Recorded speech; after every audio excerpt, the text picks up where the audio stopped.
I'm back with the Alpina B3 for some open-air repairs. Today's task is to replace the power steering fluid, lines and oil housing with a fluid flush. For better access, I've removed the air filter housing and headlight. The old lines were leaking and the oil needed replacing.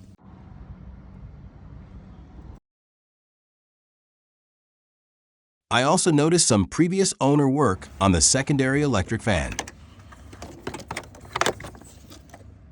I decided to upgrade the car from a viscous fan to a full electric setup from a manual car.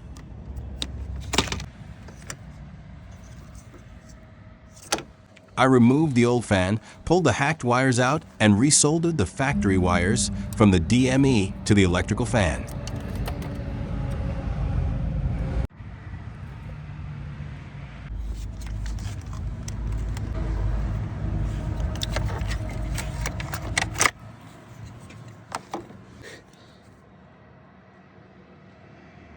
Now the system is back to factory, and we gain a few more horsepower through the viscous fan delete. Stay tuned to see more updates, since I have a pile of parts like factory new VANOS waiting to be mounted on the Alpina.